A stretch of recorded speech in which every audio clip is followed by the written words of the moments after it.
Meron po akong regalo para kay Duterte at sa kanyang sidekick pagkatapos ng kanilang termino next year. Ito po ang teaser. Sa episode na to, pag-uusapan natin ang pagnanakaw ni Duterte at Bongo sa Kaban ng Bayan. Ito ay maliwanag na patong-patong na kaso ng plunder na umaabot sa 6.6 billion pesos. Noong 2018 ay naglabas ang PCIJ at Rappler ng report na nakakuha ng government contracts amounting to billions of pesos ang mga construction companies ng tatay at half-brother ni Bongo. Lahat ng mga projects na to, take note, ay sa Davao Region lang.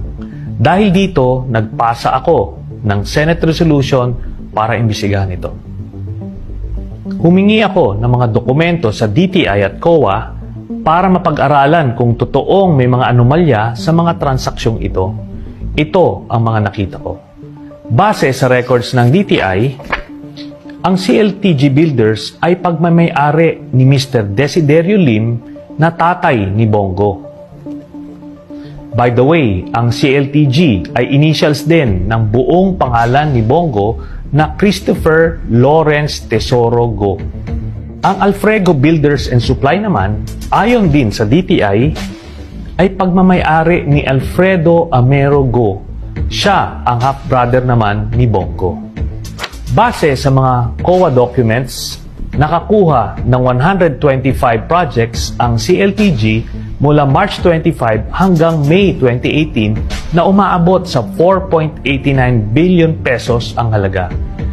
In 2017 alone, nakakuha ng 27 projects ang CLTG worth 3.2 billion pesos.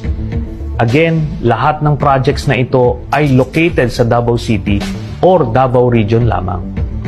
Ang ilan sa pinakamalaking kontrata ng CLTG ay nagkakahalagang 251.7 million pesos, 208.8 million pesos, 187.9 million pesos, 182 million pesos, at 177 million pesos.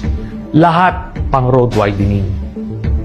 Ang Alfrego Builders naman, ayon sa COA, ay nakakuha ng 59 projects from June 2007 to July 2018, amounting to 1.74 billion pesos.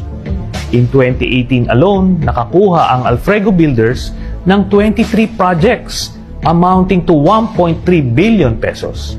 At gaya ng CLTG, lahat ng projects ng Alfrego Builders ay located sa Davao City or Davao Region lamang.